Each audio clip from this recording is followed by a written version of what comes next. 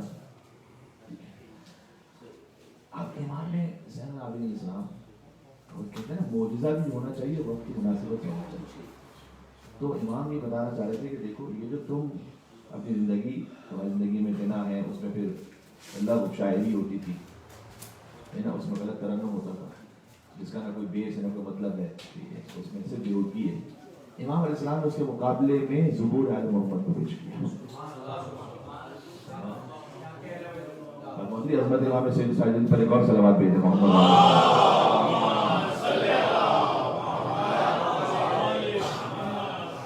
ہم کہنا چاہتے ہیں کہ وہ میوزک جس کے پیچھے تم جا رہے ہو اس کی نہ کوئی بیس ہے، احساس ہے، نہ دنیا ہے نہ آخرت ہے.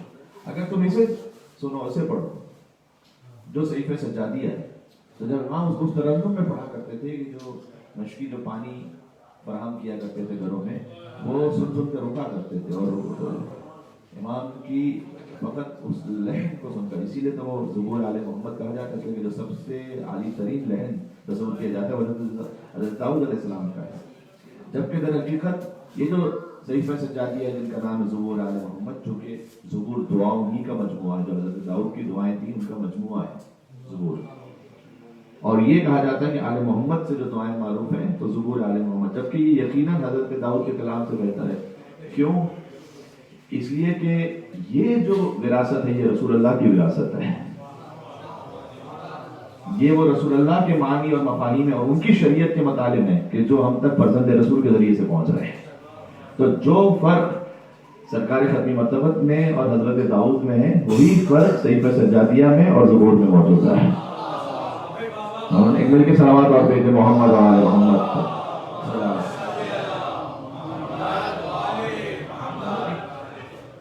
تو امام یہ سمجھانا چاہتے ہیں دیکھو تم حقیقی مطالب کی طرف آؤ. دیکھو جب رمضان شروع ہوتا ہے تو کیا ہے اللہ کی جانب سے دعائے افتتاح ماہ رمضان. دیکھو جب رمضان ختم ہوتا ہے تو پھر اللہ کی جانب سے کیا حکم ہے؟ الوداع ماہ رمضان. دیکھو جب چاند کو دیکھو تو کیا کہنا چاہیے. دیکھو جب تم اپنے والدین کے لیے سوچو تو کیا دعا پڑھنا چاہیے. جب تم اپنی اولاد کے لیے سوچو تو کیا دعا پڑھنا چاہیے. خالی صفوں کو پلٹ کے دیکھیے گا صحیفہ سجادیہ میں ہے کیا کچھ. اور گوگل میں آسان ہے بس آپ دعا کرو تو پہ لکھے صحیفہ سجادیہ 1 منٹ میں آپ کے سامنے انڈیکس آ جائے گا. انڈیکس ذرا گھما کے دیکھ لیجیے گا کہ کیا کچھ ہے. یقیناً کوئی نہ کوئی ایسی دعا ہوگی 50 سے اوپر دعائیں. صحیفہ کاملہ جس کو کہا جاتا ہے زیدیہ جو فرقہ ہے اس کے پاس بھی اس کا ایک نسخہ ہے. اس کے پاس کچھ دعائیں ہمارے پاس کمپلیٹ دعائیں تو ان کے مقابلے میں سے کاملہ کہا جاتا ہے صحیفہ کاملہ. اب اس کی اور وقت ہوتا تو میں بہت تفصیل میں جا سکتا تھا خیر، لیکن اتنا کافی آج کے لیے کہ آپ دیکھیے گا تقریباً 50 سے اوپر دعائیں ہیں. تو یقیناً کوئی نہ کوئی ایسی دعا تو ضرور ہوگی کہ جو آپ کو اس وقت اپنی زندگی میں اس وقت کام آئے گی. آپ کو ضرورت ہوگی کسی نہ کسی ایسی دعا کی جو امام اسلام نے بیان کی ہوئی ہوگی. تو کوئی بھی دیکھیے گا ٹرانسلیشن دیکھیے گا اس میں معنی متعلق. اچھا حالات ایسے تھے کیا کہنا چاہ رہا ہوں، یعنی قریبی ساتھیوں میں 7 سے 8 افراد اوور آل کہنے دو 70 افراد.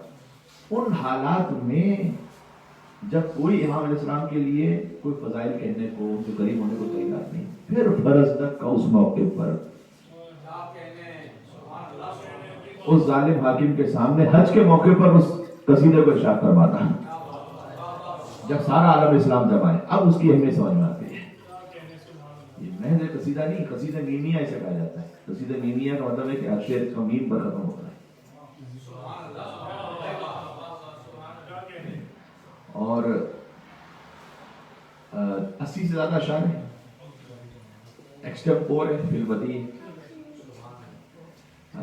ہشام ابن عبد الملک آیا تھا حج پہ.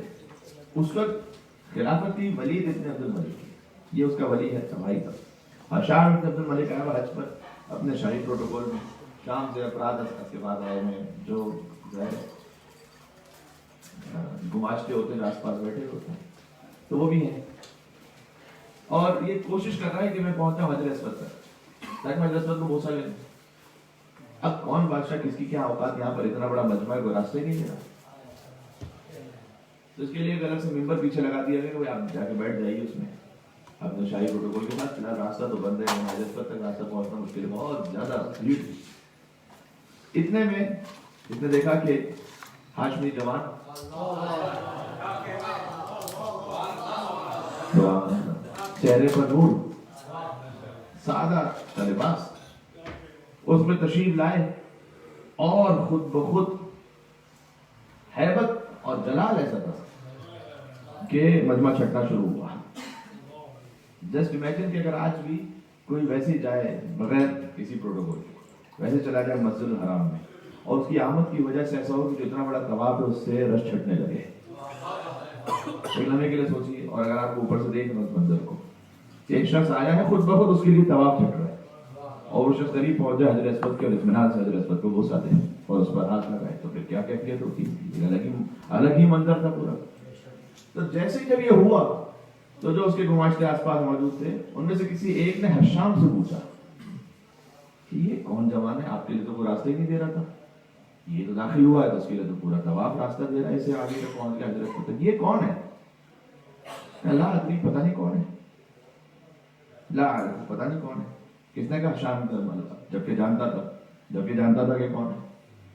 فرزند رسول نے سمجھا پتہ نہیں کون ہے، اس لیے اگر بتا دے گا تو پھر یہ تو کم سے کم کچھ جو ہے وہ کیا عزت رہ جائے گی، ہے نا. اللہ عارف، وہ پتہ نہیں کون ہے. اچھا، امام کا یہ لیول نہیں کہ ان جیسے وہ جواب دیں. تمہاری اوقات ہی کیا ٹھیک ہے، تمہیں کہہ دیا نہیں جانتا، جس پہ وحی نازل ہو رہی ہے، جس پہ فرشتے نازل ہو رہے ہیں، جس کا براہ راست تعلق اللہ سے، وہ کیا ان جیسے کو جواب دے گا کہ میں بتاؤں کہ میں کون ہوں؟ اگنور کیا. ہماری حیثیت نہیں کہ ہم تمہیں جواب دیں، کہ ہم تمہیں بتائیں کہ ہم کون ہیں. فرزدق بھی اطراف میں سب موجود تھے، یاد رکھیے گا، یعنی بنی امیہ کے شورا میں ان کے ساتھ اٹھتے بیٹھتے تھے. فرزدق بہرحال، لیکن اس قصیدے سے سمجھ میں آتا ہے کہ عظمت سرکار اپنی مرتبہ سے بھی واقف تھے، مولا کائنات کی عظمت سے واقف تھے، سیدہ کونین سلام اللہ کے مقام سے واقف تھے. ہوتا کبھی نفس پرستی کسی وقت پر غالب آ جاتی زندگی میں تو وہ اس وقت وہاں ان کے ساتھ تھے بنی امیہ کے.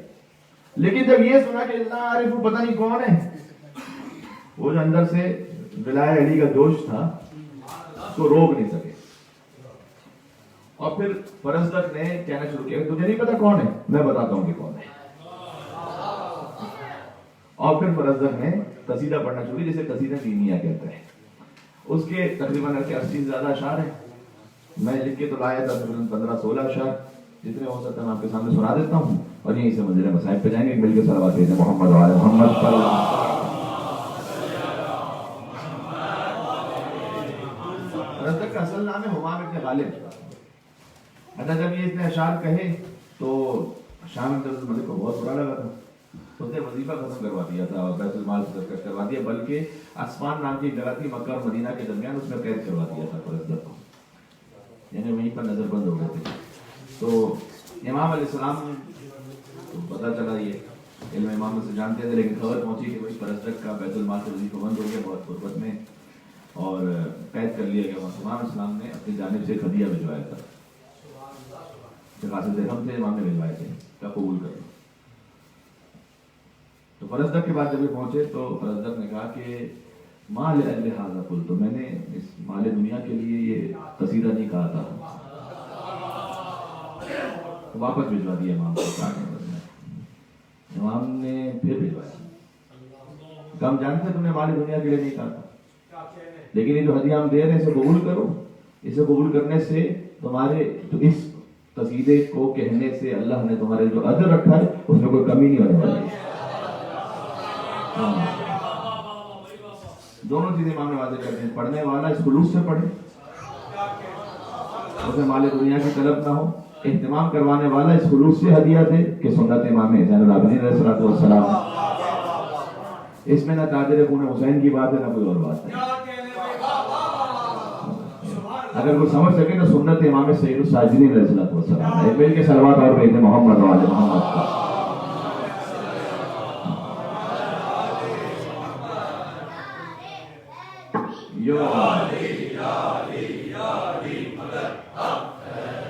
کہا تھا میں نے کہ تمہید بہت ہی مختصر رکھوں، لیکن تمہید میں پونے دن تو بج گئے، ابھی تو قصیدہ شروع نہیں ہوا.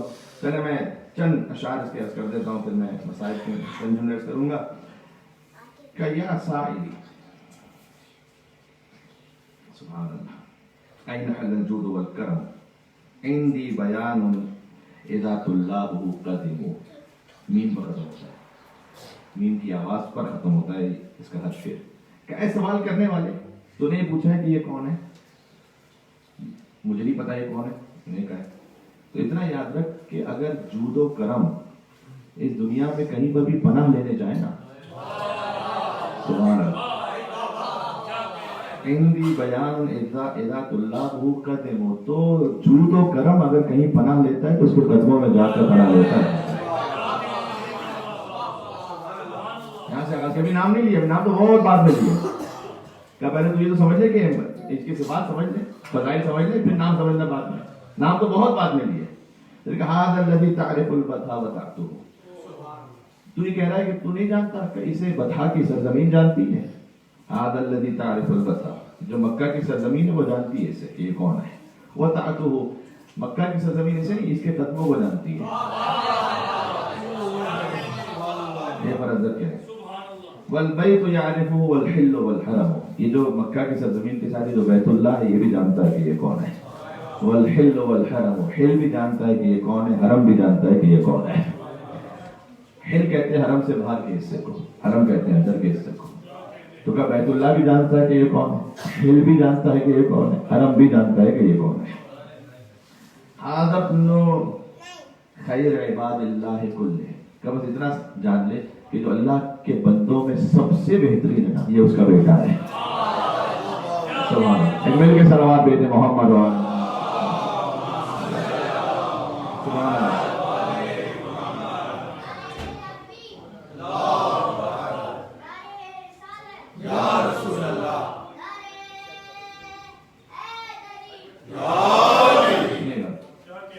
کہ جو اللہ کے بندوں کا بہترین ہے نا، اس کا بیٹا ہے یہ.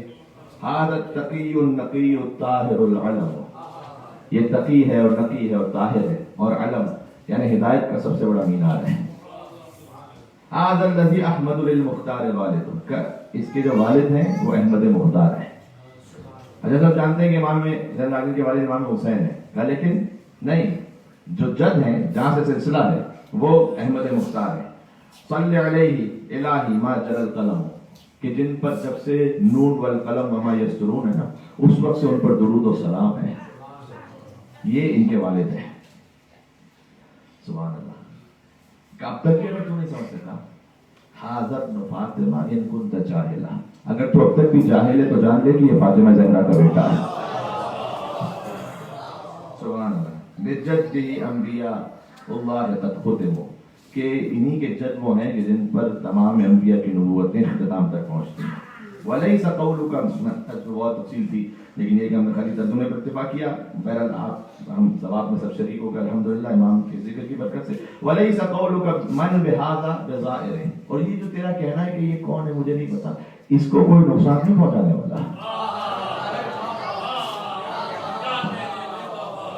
یہ ایکسٹمپور کہہ رہے ہیں برز ہے کہ یہ جو تو کہہ رہا ہے کہ پتہ نہیں یہ کون ہے، اس کو کوئی نقصان نہیں ہونے والا ہے اس سے. العرب تعرف من انکرت والعجم، جس کا تو نے انکار کیا عرب بھی اسے جانتا ہے کہ یہ کون ہے اور عجم بھی اسے جانتا ہے کہ یہ کون ہے. سبحان اللہ. کلتا یدیہ غیاث عما نعمها، کا جب یہ اپنے دونوں ہاتھوں کو کھول دیتا ہے تو سخاوت اور کرم اس کے ہاتھوں سے ایسے جاری ہوتا ہے جیسے غیاث، جیسے بارش برس رہی ہو، ابر کرم اس کے ہاتھوں سے برس رہی ہوتی ہے. تستوی کفان ولا یعلوها عدم، اور یہی دونوں ہاتھ کافی ہیں ساری دنیا کے لیے، کہ بس یہی دونوں ہاتھوں سے جب کرم اور سخاوت ہوتا چلا جائے تو پھر کسی اور کی ضرورت رہتی نہیں ہے. سبحان اللہ. اب اگلا جملہ سنیے گا. ما قال لا قط الا فی تشہدی. سبحان اللہ. کہ یہ جب کوئی مانگتا ہے تو عربی میں اگر آپ کو منع کر رہا ہوں کیا کہیں گے؟ لا نہیں. کہ ما قال لا، اس نے اپنی زندگی میں کبھی لا کہا ہی نہیں ہے. صرف ایک بات، اللہ فی تشہد، صرف تشہد کے نماز کے تشہد میں لا کہا ہے بس. اس نے کہا اشہد ان لا الہ الا اللہ، فقط خدا کی گواہی کے موقع پر اس نے لا کہا ہے لا الہ الا اللہ میں، ورنہ اس کی زبان سے کبھی لا نکلتا ہی نہیں. لولا التشہد کانت لاہ نعم، اگر تشہد نہ ہوتا تو اس کی وہ لا بھی نام ہی ہوتی، یعنی وہ بھی ہاں ہی ہوتی. فرمایا کہ اگر قریش اسے دیکھتے، ترجمہ پڑھتا ہوں خالی، اگر قریش اسے دیکھتے ہیں تو پھر یہ کہتے ہیں کہ الا مکارم ھذا ینتہی الکرم، اسی شخص پر سارے کرم کی انتہا ہوتی ہے. لو یعلم الرکن من جاء یلتمس، کہ یہ جو تو کہہ رہا ہے نا میں نہیں جانتا، جب یہ پہنچتا ہے حجر اسود پر اور حجر اسود کو ہاتھ لگاتا ہے تو پھر حجر اسود اس کے ہاتھوں کا بوسہ دیکھ کر زمین پر گر جاتا ہے.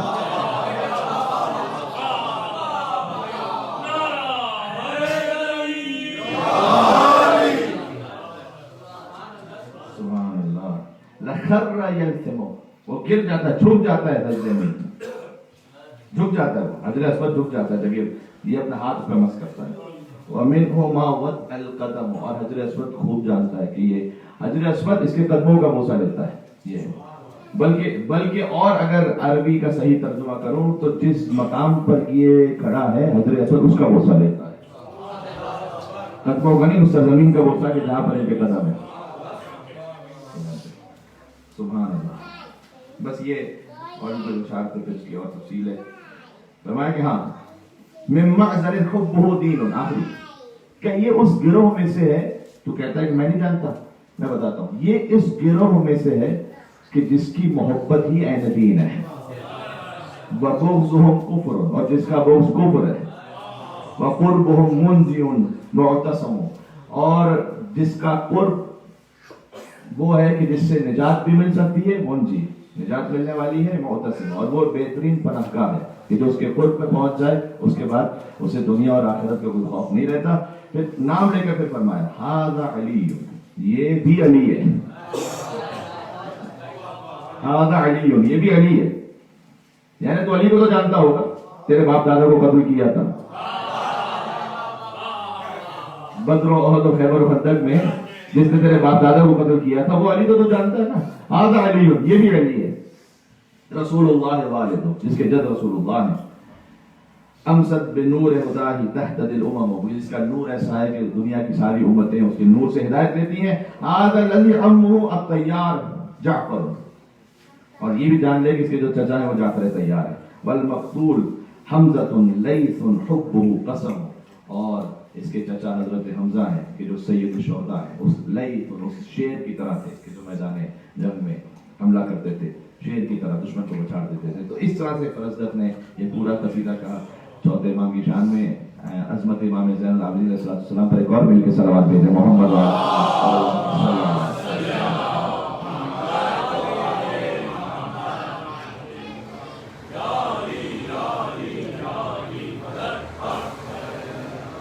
یا تو نعرے کی چھٹی لے لیا کریں، نہ لگایا کریں، یا پھر لگایا کریں تو مجلس کی شان کے حساب سے لگایا کریں کہ جو امام سے سجاد علیہ السلام کو کریں.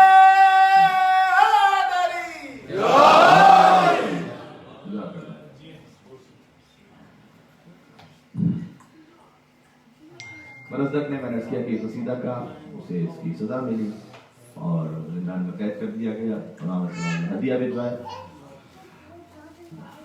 امام علیہ السلام کی زندگی میں جو تبلیغ کے طریقہ کار ہے ان میں سے ایک دعا ہے، ایک ان کا فدیہ کرنا ہے امام حسین کا. یہ بہت بڑا امام اسلام کی زندگی کا جو مقصد تھا جسے امام نے پوری طرح سے انجام دیا، وہ یہ تھا کہ یہ تصور نہ رہے جو بنی امیہ نے تاثر دیا ہوا تھا معاشرے میں کہ ایک باغی تھا جس نے بغاوت کی تھی. لہذا اگر باغی تھا جس نے بغاوت کی تھی، نعوذ باللہ من ذالک، تو کبھی بھی ایسا نہیں ہوتا کہ امام کے پاس کیا موقع نہیں تھا دنیاوی اعتبار سے، میں کہہ رہا ہوں، بدلہ لے لینے کا. اگر باغی ہی کی بات ہوتی نعوذ باللہ تو اس کا بیٹا اٹھتا پھر بدلہ لے لیتا. حضرت مختار کا جو قیام ہوا وہ کیا تھا؟ امام اگر اس میں شامل ہو جاتے تو پھر تو اس قیام کی کیا بات ہوتی؟ آرام سے ممکن تھا. جب حضرت مختار نے انتقام لے لیا تو جب امام شامل ہو جاتے تو کیا کچھ نہ ہو جاتا؟ ممکن تھا، دنیاوی اعتبار سے بالکل ممکن تھا. ہم سب سے بدلا لینا. جو توابین کا قیام ہوا تھا، جنہوں نے قسم کھائی تھی کہ ہم اس وقت تک نہیں رکیں جب تک ہم اپنی جان قربان نہ کرتے. کوفہ میں تو تھے مرنے والے لوگ، انہوں نے اپنی جانوں کو قربان کیا. توابین کا قیام بھی ہوا، حضرت مختار کا قیام بھی ہوا. امام اسلام یہ سمجھانا چاہتے تھے کہ دیکھو یہ جو کربلا کا معاملہ ہے اسے کسی بھی عام طرح سے کسی جنگ سے مقایسہ نہ کرنا. معمولا نہیں ہوتا ہے کہ اگر بظاہر اگر کسی کے ساتھ ایسا ہو جائے کسی معرکے میں تو اس کا جو بیٹا اور وارث ہوتا ہے اس کی سب سے پہلی خواہش اور تمنا یہ ہوتی ہے کہ میں جاؤں بدلا.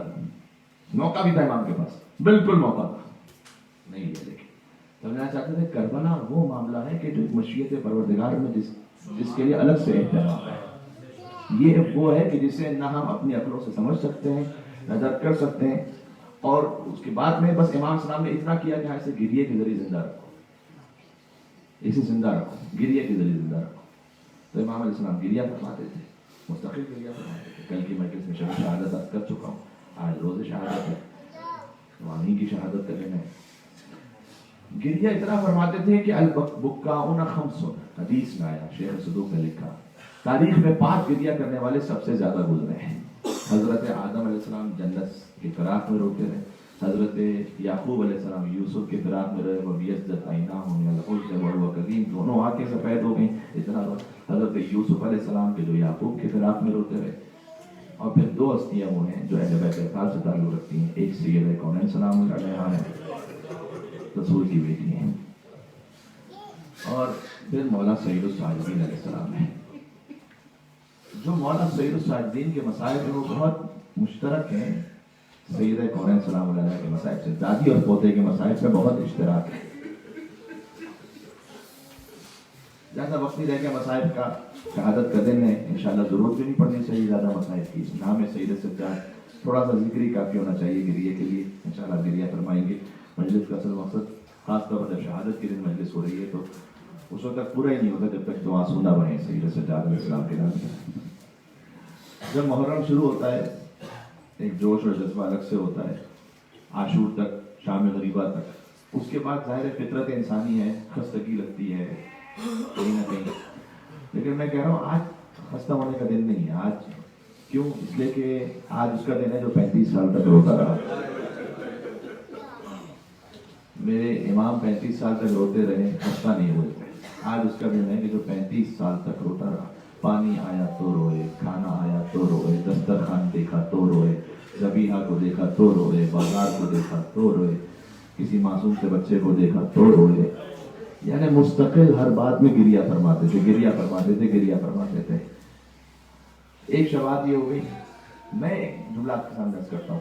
سید کونین جب گریہ فرماتی تھی، ان کا گریہ ہے بعد از وفات رسول 75 دن کا یا 95 دن کا شہادت کی تاریخ کے اعتبار سے. اس روایت میں حضرت نوح علیہ السلام کا بھی کہیں کہیں نام ہے. سب سے زیادہ گریہ کرنے والے کون ہیں؟ ان میں سے نوح کا بھی نام، نوحہ پڑھنے والے ہیں. نوح کا گریہ کتنا تھا؟ 950 سال کا. اللہ جانے سید کونین کی گریہ میں وہ کیا شدت تھی کہ نوح کا 950 سال کا گریہ ایک طرف اور سیدہ کا 75 دن کا گریہ ایک طرف. 75 دن کا گریہ. لیکن اس گریہ میں بھی مدینہ والے آ کر کیا کہتے ہیں؟ اے علی، اپنی زوجہ سے کہیں یا دن میں رویا کریں یا رات میں رویا کریں. آپ جانتے ہیں مصائب کو. اور علی تک یہ امانت موجود تھی. جب سیدہ تک پہنچائی تو سیدہ نے کہا کہ اے ابو الحسن، آپ پہنچا دیجئے پیغام مدینہ والوں کو کہ اپنے زیادہ دنوں کے مہمان نہیں رہ گئے، اپنے زیادہ دنوں کی مہمان نہیں رہ گئی. لیکن سیدہ دن کے وقت مدینہ سے باہر جا کے روتی تھی. نہ سجاد نے گریہ روکا، نہ سیدہ نے گریہ روکا. سیدہ دن میں مدینہ سے باہر جاتی تھی، جنت البقیع میں گریہ کرتی تھی. ایک جملہ اگر سن لیجئے، سید سجاد کی روح شاد ہوگی اگر ان کی دادی فاطمہ زہرا پر آپ تو آنسو بہا لیں گے اس وقت. لیکن جب سیدہ گریہ کر رہی تھی تو ایک دن واپس آئی تو چہرے پر تمازت کے آثار تھے. علی نے سوال کیا کہ اے بی بی، آج آپ کی خاص کیفیت ہے؟ اے علی، جس درخت کے سائے میں، جس کھجور کے درخت کے سائے میں بیٹھ کر میں گریہ کرتی تھی، آج جب وہ درخت گئی تو کٹا ہوا تھا، ظالموں نے درخت کاٹ دیا تھا. سیدہ کا تو گریہ جاری رہتا ہے، لہٰذا دھوپ پہ بیٹھ کر سیدہ نے گریہ فرمایا. لہٰذا علی نے وہ پہلا امام بارگاہ بنایا جیسے ہم بیت الحزن کہتے ہیں. دنیا کا ہر امام بارگاہ علی مرتضیٰ کی اس یاد ہے، اس یاد میں ہے، فاطمہ زہرا کی گریہ کی اس یاد میں ہے کہ جو بی بی وہاں گریہ کرتے. تو امام بارگاہ سید الساجدین کی یاد بھی ہے، امام بارگاہ بی بی فاطمہ زہرا کی یاد بھی ہے. اور جو سجاد گریہ فرماتے تھے، میں نے عرض کر دیا، بار بار اتنا گریہ فرماتے تھے. مولانا سرجن صاحب سے میں نے ایک روایت کو سنا تھا. وہ بیان کرتے ہیں کہ ایک صحابی امام کے موجود تھے، امام کے گھر کے نیچے. ایک شخص گزر رہا تھا کہ اس نے محسوس کیا کہ جیسے گھر کی چھت سے تھوڑا سا پانی گر رہا ہے اور اس نے اپنے آپ کو ہٹانا چاہا. تو امام کے صحابی نے کہا کہ تو نے اپنے آپ کو یہ کیوں ہٹا لیا؟ کیا میں پانی گر رہا، اللہ جانے کس طرح سے پانی ہے، کئی دنیا کا پاک ترین پانی ہے، تو نہیں جانتا اس پانی کو کیا ہے. اس نے کہا کون سا پانی ہے؟ کہ یہ وہ آنسو ہیں جو سید سجاد کے اس گھر کی چھت پر ہیں، گریہ فرما رہے ہیں اپنے بابا کو یاد کر کے، اور آنسو اتنے بہ رہے ہیں کہ وہ آنسو بہ رہے ہیں نیچے تک. اب آپ تصور فرمائیے کہ انسان کتنا رو سکتا ہے، کتنا رو سکتا ہے کہ چہرہ بھی بھیگ جائے، ریش بھی تر ہو جائے، لباس بھی تر ہو جائے، اور پھر اتنے آنسو بہ رہے ہوں مسلسل، اتنے آنسو بہ رہے ہوں کہ آنسو گویا جاری ہو. امام کے آنسو رکتے نہیں تھے، مستقل جاری رہتے تھے، مستقل جاری رہتے تھے. لہٰذا امام سید سجاد کی ایک حدیث بھی ہے، فرمایا کہ جو میرے بابا حسین کے غم میں روئے، اتنا رو جائے کہ اس کے آنسو رخسار تک آ جائے، اتنا رو جائے کہ آنسو رخسار تک آ جائے، تو قیامت میں اللہ اسے جہنم کے عذاب سے امان دے دے گا. کیونکہ حسین پر کم سے کم اتنا رویا تھا کہ تیرے آنکھوں بہتے بہتے رخسار تک آ گئے تھے. بس اتنا کوشش کیجئے کہ آنسو کم سے کم اتنے جاری ہو جائے کہ کچھ بہ جائے آنسو، دل سید سجاد شاد ہو جائے گا. پہلی شباہت ہو گئی، دونوں کثرت سے گریہ کرنے والے ہیں، دادی اور پوتا. دوسری شباہت یہ ہے کہ اللہ اکبر، دوسری شباہت یہ کہ جہاں کوئی مجلس سے ادا ہوتی ہے تو یہ دونوں ہستیاں تشریف لاتی ہیں. علامہ نقل صاحب نے جو زہری کا واقعہ لکھا ہے کہ زہری نے آ کر کہا کہ مولا میں نے اپنے گھر میں میرے بیٹے کی شادی ہے. ہم نے کہا کہ تجھے پتہ ہے کربلا کے بعد ہمیں کسی خوشی کی تقریب میں شرکت نہیں کی. اس نے جھکا کر چلا گیا. کچھ دنوں بعد آیا کہ مولا میرے گھر میں مجلس سے آپ کے بابا حسین کا ذکر ہے، آپ تشریف لائیے گا. امام نے کہا تم نے میرے بابا کا ذکر رکھا ہے تو میں ضرور آؤں گا. امام پہنچے مجلس میں. اب آپ سوچے 1400 سال بعد بھی جب ذاکر مصائب پڑھتا ہے تو آپ پر گریے کی کیفیت ہوتی ہے. اگر مجلس میں وہ موجود ہو جس نے اپنے باپ کی پامال لاش کو دیکھا ہو، مجلس میں وہ خود موجود ہو جس نے سکینہ کو لگتے ہوئے تماچوں کو دیکھا ہو، وہ میرا بیمار امام سید سجاد مجلس میں خود موجود ہو کہ جب زینب کی چادر چھن رہی تھی، اتنا بے پناہ گریہ ہوا کہ کسی کو کسی کا ہوش نہ رہا. امام منبر کے قریب سے زہری کہتا ہے بعد میں نے آ کے دیکھا تو مولا وہاں نہیں ہے. میں نے ڈھونڈنا شروع کیا. اب جملہ تو اسی طرح سے سادات کرام مجھے معاف فرمائیں گے، لیکن روایت اسی طرح سے جہاں عزاداروں نے اپنی نالین اتاری تھی، سید سجاد وہاں قریب میں تشریف فرمائے. زہری نے آ کر قدموں میں جھک کر کہا کہ مولا میں نے آپ کو ممبر سے قریب بٹھلایا تھا، آپ وہاں کیوں تشریف فرما ہوئے؟ کہا زہری تو ظاہری مجمع کو دیکھ رہا ہے، یا حسین کہہ کے آج شہادت کا دن ہے، 25 محرم الحرام ہے، فرش ادا بچھا ہوا ہے، نام ہے سید سجاد پر، جو آج نہ رو سکے تو پھر کب رو سکے گا وہ؟ کہا اے زہری تو اس مجمع کو دیکھ رہا، لیکن میں دیکھ رہا ہوں جب سے ذاکر نے مسائل شروع کیے ہیں، جنت سے میری دادی فاطمہ زہرا مجلس میں آ چکی اور وہ وہیں تشریف فرما تھی، تو میں کیسے ممبر سے قریب بیٹھتا؟ میں نے یہی مناسب سمجھا کہ جہاں عزاداروں نے اپنی جوتیاں اتاری تھی، میرا مولا سید الساجدین وہاں پر. یہ شباہت اور آپ نے سن لی. آخری شباہت سن لو، بہت گریہ کرو گے انشاءاللہ سے. جوانی میں بوڑھا ہوتے ہوئے یا زہرا کو دیکھا، یا حسین کے سید الساجدین. زہرا کے ہاتھ میں 18 برس میں عصا آ گیا. سجاد جوانی میں بوڑھے ہو گئے. اگر کوئی بی بی زہرا سے سوال کرے کہ بی بی آپ ضعیفہ ہو گئی، کیا سبب ہے، تو بی بی تو چند جواب دیں گی نا. بی بی کہیں گی کہ مجھ پر دروازہ گرایا گیا، میرا پہلو شکستہ ہو گیا، علی کا حق غصب کر لیا گیا، فاطمہ در و دیوار کے درمیان آ گئی، محسن کی شہادت ہو گئی، سب سے بڑھ کر یہ کہ علی کے گردن میں رسی باندھ کر انہیں مدینہ کی گلیوں میں لے جایا گیا. ارے زہرا ضعیفہ نہ ہو جاتی تو پھر کیا ہوتی؟ لیکن اگر میرے مولا سید الساجدین سے کوئی پوچھے مولا آپ کیوں ضعیف ہو گئے، سجاد کا تو ایک ہی لفظ ہے، اشاہ.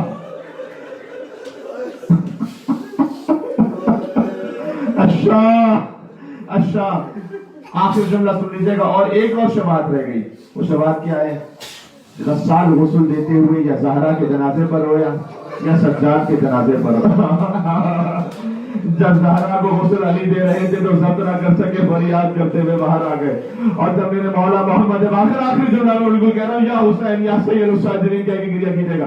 جب سید السجاد کو غسل دے کر میرے پانچویں امام باہر تشریف لائے، مسلسل رو رہے تھے. مولا آپ بابا کو غسل دیتے ہوئے رو کیوں رہے تھے؟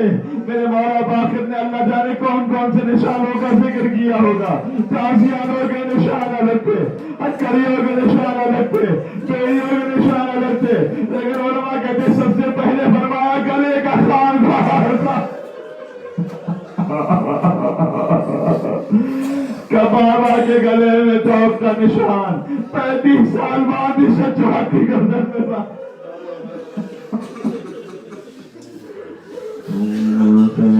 الذين ظلموا على محمد أيام منقلب ينقلب يا أبا الحسن يا علي بن الحسين يا زين العابدين أيها السجاد يا ابن رسول الله يا حجة الله على خلقه يا سيدنا ومولانا إنا توجهنا واستشفعنا وتوسلنا بك إلى الله وقدمناك بين يدي حاجاتنا يا وجيها عند الله اشفع نام السيد الصالحين پر ہمارے صلوات المؤمنین سب مل کر یا وجیہا عند اللہ اشفع. وہ جو دھوپ میں قبر سید الساجدین ہے نا جنت البقیع میں اس کا واسطہ دے کر یا وجیہا عند اللہ اشفع لنا عند اللہ. ماتم حسین ماتم سید الساجدین.